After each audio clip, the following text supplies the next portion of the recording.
We are live on the Honest Hustler channel. It's the Tyler Gill Show. I got Joey Mulinaro with me in the building today. Big Joe, how you doing, man? What's up, dude? Good to talk to you finally. I'm good. Yeah, it is good to talk to you, man. It's kind of crazy. I know a lot of people probably don't know this. I reached out to you on Twitter to do some merchandise for you. Right when you did the Colin Coward video, and that kind of got big, and we were talking, and then literally it was like overnight, bro. You got to deal with Barstool, and we're able to take your platform to a different level. It was pretty dope. Yeah, dude, it did. It happened quickly. I mean, looking back on that time, just thinking about not only personally, but then just worldwide. We had the pandemic that was that really got everything crazy. And then, in my personal life, in my professional life, all these changes were happening around me too, with different people coming at me and opportunities and everything like that. So it was a whirlwind, dude. It was a crazy time. So, what were you doing before you got before this? What was your day job? I worked in digital, like on the digital media side, and I did some radio stuff with our ESPN affiliate in Indianapolis. It's with a cluster of radio stations called MS Communications, right in the middle of downtown Indy. And so I did, a lot of the social media and YouTube growing and digital media, and it's kind of similar way to what I'm doing now for them. And I did that. I was doing that from the time I got out of college until I joined Barstool. That's dope, man. So when you were working there, did you have, obviously, I think every person has that thing they want to do that is for themselves, or they build their own career, their own path, or whatever. Did you know you wanted to make comedic type videos, or how did that did you just do one time and then all of a sudden it caught and people told you should do it? Did you know that was going to be your end? How did that come about? Yeah, I mean, that's always what I've wanted to do. Deep down, this is always what I wanted to do and continue to head on this trajectory. Hopefully, I kind of used the job that I was doing, I was getting paid for, to kind of pay for your passion, right? So Thanks. I was doing that during the day to make sure that I could live on my own and have food and rent a roof over your head and all that. And then I was doing the stuff that I really cared about, the stuff that I was really passionate about, pretty much whenever I wasn't doing that, or at the time spending time with my fiance, now wife. So, yeah, man, it was one of those things where it's just it definitely did not happen overnight. It took years and years to, of a lot of long hours of not getting a lot of reward to finally make it to the point where people started following and people started enjoying and people started to care. So yeah, I mean, I've been doing both for a long time, and now I'm lucky to where I can I can just focus on the stuff that I love doing. So it worked out. That's so powerful, bro. For all the people who are listening that are content creators, how long were you at it? Can you think in your mind where you were really, because I think, whether you're making music, you're making a podcast, you're chasing whatever content creative type of person you are, you go through so much up and down. You go through so much is this for me? Should I do something else? Should I give this up and, not do this? Am I too old? Am I out of pocket? And I think you'd be lying to say you don't fight those battles as a creative, right? And I think a lot of people only show the sparkling side of things. They only show how good things are, but never expose how, difficult or hard it was. I mean, during that time, how long did it take you, bro? And what, can you share some moments for you maybe that, you can think about having to overcome, or where you almost quit and didn't? And obviously you're thankful you aren't, because you are where you are. Yeah. Oh man. Yeah, a lot. I'd say I started getting into the content slash hosting job gig probably from 2014 when I was in college. Always with at the time the idea to be a radio show host or talk show host, or a television show host, right? And then once I got out of college, then that's really where it was starting to just really try to find your way. And I had this job at the station that and radio, it can be so old school sometimes, especially in local radio, where they really only have a handful of people that they have full-time employed, like there's not a lot of room Budget. for guys like me to just be like creating things and then just like be hanging around or whatever. So there were so many times where I was just, I would talk to my parents, I would talk to myself, I would talk to my now wife and have those exact conversations and be like, should I, maybe it's just not meant for me. Maybe all these dreams and hopes that I have and what I'm passionate about, it's something that a lot of people want to do, and maybe it's just not for me. Maybe just won't happen for me because there's so many times that I just busted my butt. Me and my buddy Ben Polizzi, we would spend all nighters. We would spend countless hours. I could tell y'all are best friends, man. I could tell just by watching. Yeah, yeah, and we would spend hours and hours and hours coming up with ideas and putting them together and going above and beyond for a 1 minute sketch, and it was just like, when is it ever going to break, and I had a couple of real conversations with bosses, a couple of real conversations with mentors that were like, at what point do I break it off and, just go into like sales, right? And just, make a good living and Do you have. pray? Are you spiritual or not? Not necessarily. I was raised Catholic. I'm very proud that I am Catholic still. I'm not the most religiously Catholic guy in terms of. Did you find yourself in spirit though? Like obviously, because it sounds like you had a lot of people that were not telling you not to do it, but also maybe trying to lift the curtain a little bit. Like, hey, bro, maybe so. And in that moment, those like no, is everybody like.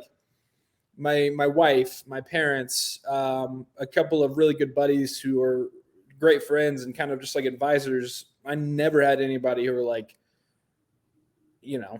maybe it isn't. Everyone was always like, no, keep going. facts. Like, you've got it. Like you put in too much time. Like it'll happen. Like you just got to keep going. And so luckily I had probably a solid 5 people in my life, 5 to 7 people in my life that like. They were always just like, no, keep going. It takes time. And, thank God, you know what I mean? So I wouldn't say I'm spiritual, like a super religious, go to church every day or every weekend or say my nightly prayers or anything. But I do believe that it's been shown throughout my life, just personally, that there is a higher plan, and if you find that purpose, especially if you find that purpose in your life, like for me, that's something I tell people all the time. For me, the reason that I feel like I am here on earth is to try to bring joy to people and try to make people laugh, and try to escape them from their everyday life, right? The ups and downs of that. And so once I found that, then that's where it was just like, I'm all in. I'm going for it because that's why I believe that I'm here. And it could be that there's so many different purposes that people can have. It can be to help people. It can be to cook food and bring joy through meals. Absolutely. I mean, There's a billion ways. You just have to find what yours is. Right. And I think the point to that I'm saying is that, a lot of times it gets hard, but when you do have good surroundings and you do have, a strong faith or belief, that it is possible and it does turn. So you were at it for a long time. What moment changed your life? Was it the Coach O video with Bobby Boucher? Was it what moment did you wake up the next morning and you were like, damn, Joe, you kind of did it? Like obviously the Barstool call, but like where did that deal is huge. But like I kind of heard you say before, you had other deals. It sounded like you had other people that were trying to do stuff. Two questions. I got a lot of ways to swing it, but two things I want to know is, was it something when you jumped into it where it was kind of open and you got to kind of say, hey, this is what I'm trying to do? Or did they come to you, hey, this is a need we have for you to fill, and also like, what is it like, what would you say you do for Barstool other than just make funny videos? Because obviously I know it's a lot more than that. Yeah. So that was one of the questions I had for the boss man when I sat down with him before I started. I was like, okay, like you're interested in me joining, but like, I had just come from a corporate life to where it's like you have to have a title, you have to have your daily responsibilities that you have to check off on like a base camp project list, and you have to have like a direct way to where you're presence there is bringing in money for the company. So I was just like, what is that going to be for me? And he was like, just do what you do. We want to have you part of the That's so team, fire. have you part of the umbrella. Create your videos, do your characters. I try to blog as much as I can for the website. I'm not a part being away from New York. It has its perks personally, but professionally, I think it hurts me a little bit in terms of, I don't get. So is that where you were when you were doing your job before you signed with Barstool? Was New York? Yes. No, And where? Indianapolis. Oh, you were in Indianapolis, and now Yes. you're in New York. Nope. Still in Indy. Oh, okay. Yeah. The pandemic, like the world literally shut down the day that I announced that I was joining Barstool. It was like a very weird, yeah. So that just threw a wrench in everything. And then, me and my wife just decided it was just best for us to stay here. And I forget what the question was now. We were just talking about. About with Dave. Yeah. So he was like, look, I'm not going to babysit you. Like you become as big of a star as you want. Like you're under our umbrella now. So you have the perks of like, we could put it on our website. You can put it resources. Right. Like if our socials pick it up, then our socials can put it out there, yada, yada. So it's just one of those things, so he basically said, you're a cast member of Barstool. Right. And, so now I just go into it every day. I'm like, all right, what can I try to blog every day? And then what can I do for a video? And, I've just been trucking along with it. So that's a question that people, ask and can get, they can ask a lot. Is just because we are so much in like a world where it's like, all right, you're here for this. You have to be here to bring in this amount of X and blah, blah, blah. Hell yeah. And luckily, I did sales too, man. Like I spent 3-4 years working for GoDaddy, selling domain names and websites and all that, hustling on the phone, from the cold calling to inbound to having my own team. And it's like, it's crazy because it's like this world is really set up to set people into place to try to do one thing. But the crazy part is it's like, and it's crazy. My grandma said this the other day. To hear her say it is nuts.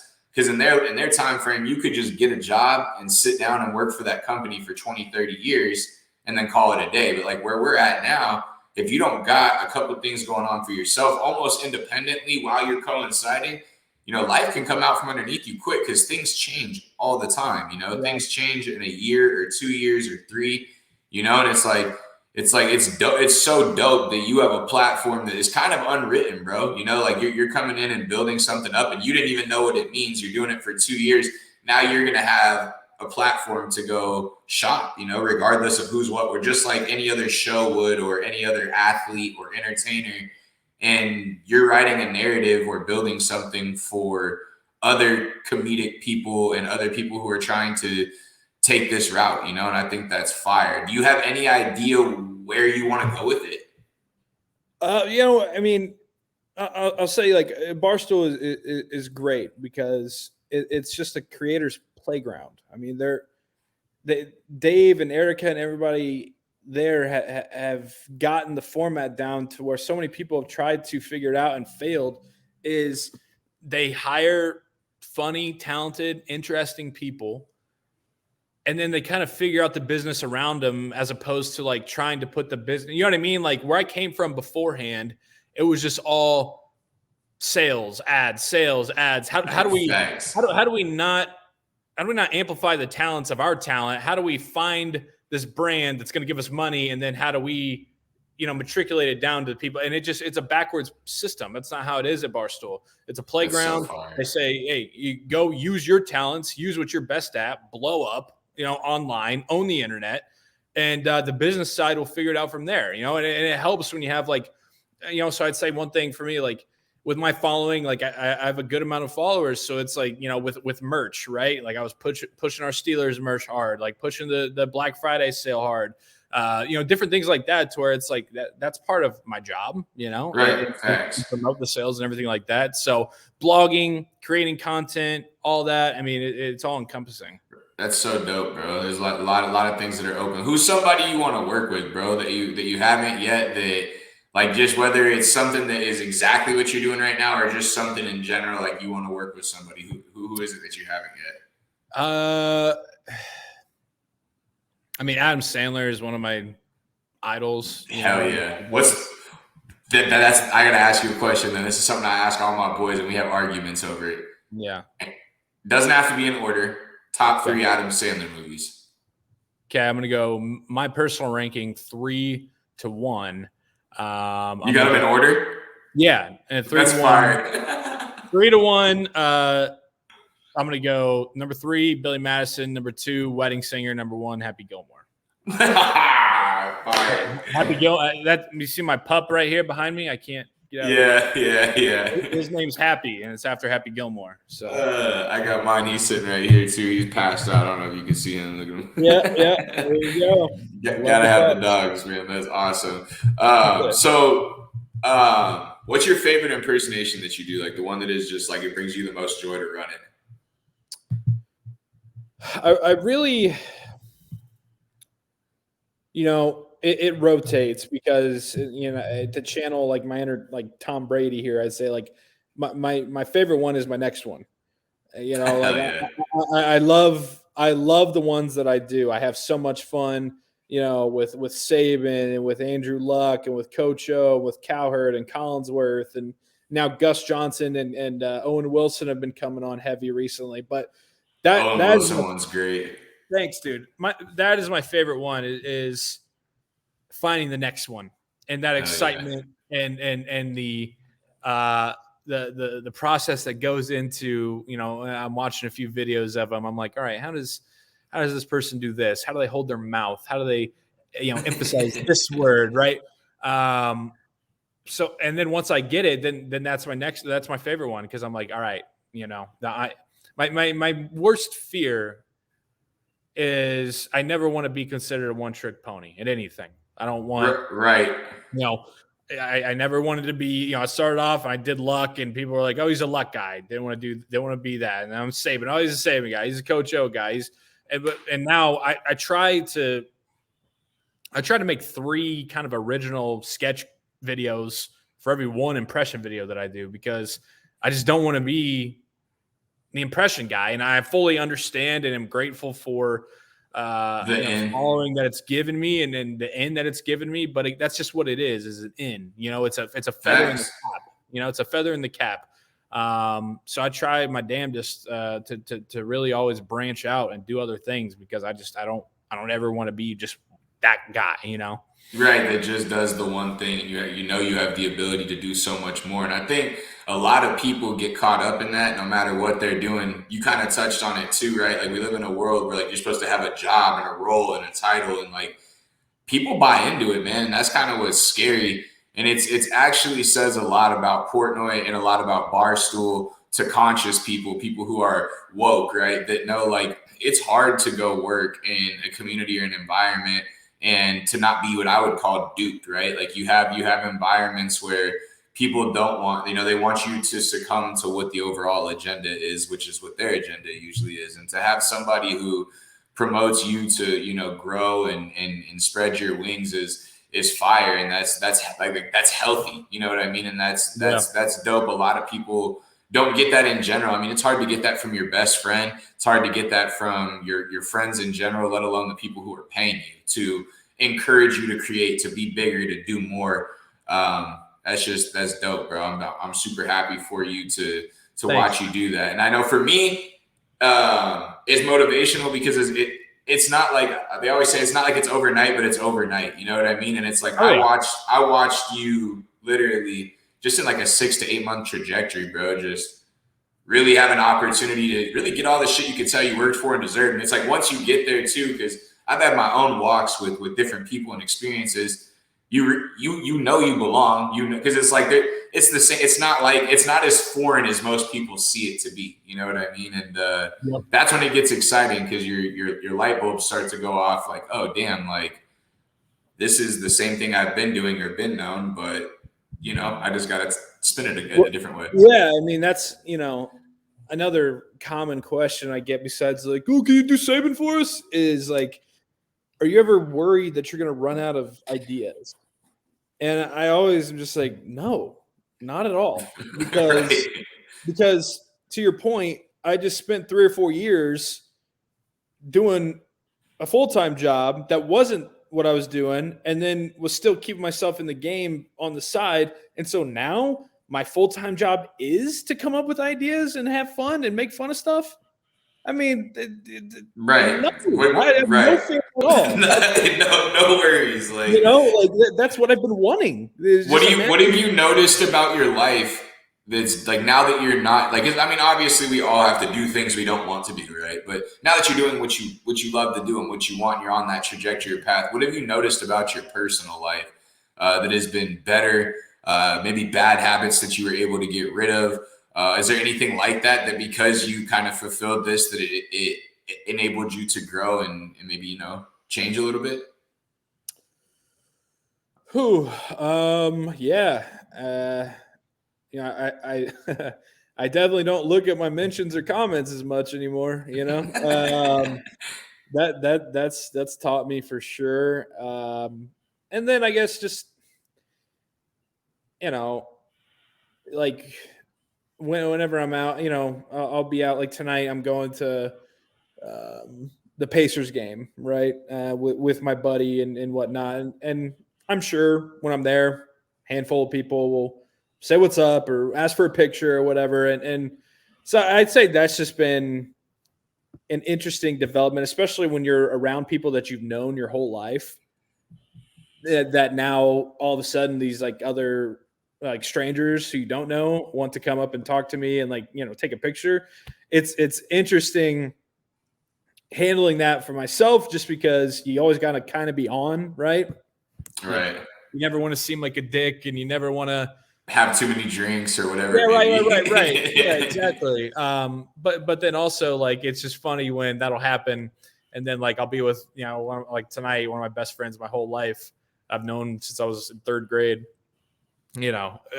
Just kind of seeing their reaction, and it's interesting and whatnot. So just stuff like that, man. I mean, it's everything that I've dreamed of forever and wanted. I'm always so grateful and honored when somebody wants to just say hi or tells me they enjoy my work or wants to get a picture. It's humbling, bro. Holy cow, it's humbling. It's I'm just so thankful. Like, so that's something too, is like sometimes I'll get like messages. I'll be out somewhere and then I'll get messages on Instagram or Twitter or something. They're like, hey man, I just saw you at the Pacers game, but I didn't say anything. I didn't want to bother you, like blah blah blah. But I'm just like, it's not a bother. I mean, this is what I've always wanted, is for people to say, hey, enjoy your work. Great to see you. Like, right. You'd rather know than not know. And that's what I tell people as a creative all the time. Like, you never know, because like a lot of creatives, I like to show the real and raw. If I'm going through some shit, I don't want to be a crybaby about it, but I want to expose things of like the reality. And like as a creator, whether you're in a good position or not, or a human, not even a creator, you have shit you do. Like that shit could change your day as a creator. Somebody coming forth and telling you what you've done for them or how you changed their day or whatever, that may get you to your next piece of content. You may be in a rut. Like I've been in ruts before, and somebody says something to me and it motivates me to go do what I need to do next now because they came out and told me. And that just might be literally a fan or a consumer of whatever I'm producing at the time.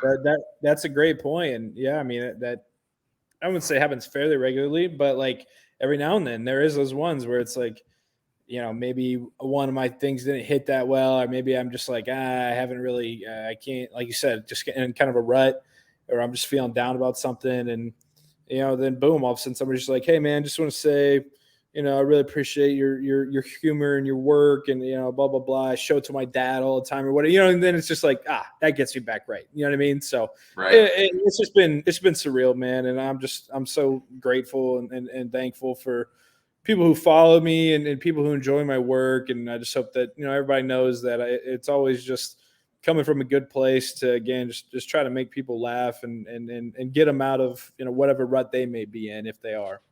Hell yeah. So for people listening, anybody who is on a journey right now, I'm a big believer of the law of attraction, the way that things spin around.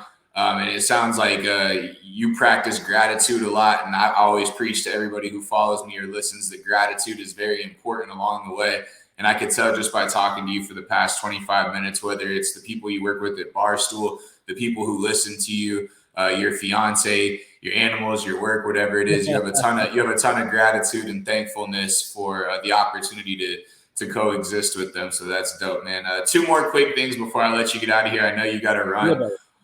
One thing, bro, for a skit, man, I thought it would be hilarious, bro, if you got Coach O going to the studio, bro. If we could get you getting a little freestyle as Coach O in the studio, bro. I've never had one be brought up. It would be funny.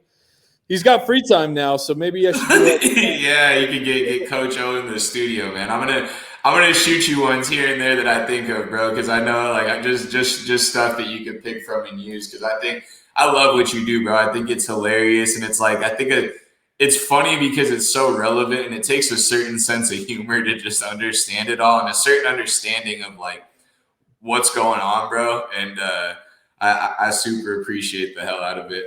Thanks, dude. Last thing, bro. So my Honest Hustler channel, I'm breaking off and doing podcasts right now. I've got a lot of different segments set up with a lot of dope individuals like yourself.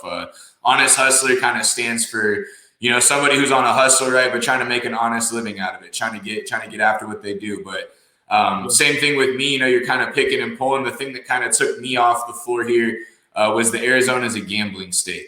And you can place bets out here, and that's what my show has started out as, and what most of it is getting on and predicting picks, telling people what they like, what they should do. I got a buddy that we fade all the time because he's never right, that type of shit, just degenerate shit. All my buddies want me to ask you if you've got a pick of the week for them. I don't know, you might need to look at the game card. A pick of the week, and then they also want to know who you like for MVP. So for the NFL, is this NFL card? NFL, yeah. Let's just keep it NFL. Keep it simple. Your pick of the week, what you like, whether it's an over, an under, a spread. If there's a parlay you love too, and you want to give them juice, I know that my people are here for juice. Ain't nothing like a little house money. Ooh, okay. I'm pulling up the scoreboard right. Do they have books out in Indy or no? Oh yeah, bro. It's legal. So the Barstool Sportsbook is legal in Indiana. Has been since May, and it's doing really well. So definitely have to pub that we are a gambling state, and Barstool Sportsbook is live. Hell yeah! I'm in Arizona, and it's also live here too on the app for the plug on Barstool. They don't have a sportsbook here yet, but from what I've heard, I know Portnoy is on it, and he's trying to get out here as soon as he can. Got the Arizona Bowl coming up out there, so that should be fun. In Tucson. I know that's going to be fun. You going to be out there for it? I don't know yet. I'm not sure. Maybe. All right, here we go. Pick for me. We're going. You said you want a lock, right? Yeah, if you got a lock, or if you want to give a parlay, whatever you got. Well, we'll do a parlay lock here. How about that? I got to go against my beloved Steelers because they're an absolute garbage, show right now, and they make me sick to my stomach. So I think the Ravens are definitely going to win. They cover 4.5. They're 4.5 point favorite going in Pittsburgh right now, apparently. And the over-under is 44. I think it'll be under because the Steelers' offense also stinks, and also Lamar Jackson, for whatever reason, he struggled against the Steelers more than any team in his career so far. So I expect maybe a couple picks from Lamar. It's going to be sloppy, kind of a nasty AFC North game. But I do think the Ravens will walk away pretty easily because the Steelers just blow right now. And I think we'll be under 44 there. Got me? Did I lose you? Uh-oh. Just me. Tyler, hop back in. Yeah. Let's see. MVP. Wow. We good? Holy shit, my computer died on me. That was terrible. Thank you for holding it down. All good, man. You've been there before, huh? Oh yeah, plenty. So did you get it? Did you get that though? No, I didn't. So I need to hear what you said. Okay. Well, I basically just went on a tangent about how my Steelers make me sick to my stomach. So even though I will be pulling for them, I think that the Ravens are going to walk out of Hines with a fairly easy win. Ravens run the hell out of the ball. Steelers can't stop the run. Steelers offense isn't good either. So I'm going Ravens to cover 4.5, also with the under 44 in Pittsburgh. You're going to fade your own team, bro? I I haven't felt that physically ill since I had COVID last year watching that team play in Cincinnati. Seriously, last time I felt it's hard. It's hard. It's almost as hard to be a Steelers fan. I'm a Cowboys fan. It's almost as hard to be a Steelers fan as it is a Cowboys fan for reverse reasons. You guys have had so many winning seasons in the last 10 years and such like, I mean, it's not like it's everything. You could always have more, but it's like personally, me and my boys went to a game in Pittsburgh. I got the Pirates hat on. We went down there and I was like, for somebody who's in Arizona in a small market city, I don't know if Indy's similar, but everything's black and gold. Everything. Like everybody's in black and gold because the Pirates, the Penguins, the Steelers, all the stadiums are right there. It's quite the experience. Love Pittsburgh. It's one of my favorite towns. I would live there tomorrow. But I'm going to be real about my team, man. We suck right now. And that's not – I don't think anybody would have an issue – anybody on the team would have an issue with me saying that because – that's the truth. The last 2 games have been an absolute embarrassment, especially last week, and I don't feel great about our odds on Sunday. But you know the deal when you're a fan. You know I'm going to be there on Sunday, waving my terrible towel with my jersey. I'm still going to be supporting the boys, but I don't expect good things. I love it, bro. Did you give an MVP? Did I miss that too? So MVP. God, it's kind of gotten muddled up here a little bit. It's hard to not just want to pick Brady because it's like I feel like as much as he says he's going to play another 5 years, it could always be his way out. Yeah, I mean, people were hot on Jonathan Taylor there for a little bit. Never bought into that. How's Indy got to love him, huh? I love Jonathan Taylor. I do. He's a great player, but sweet fantasy guy. Yeah. God, dude, I guess Brady has to be the pick right now because Kyler's been out. Herbert's kind of tailed off a little bit.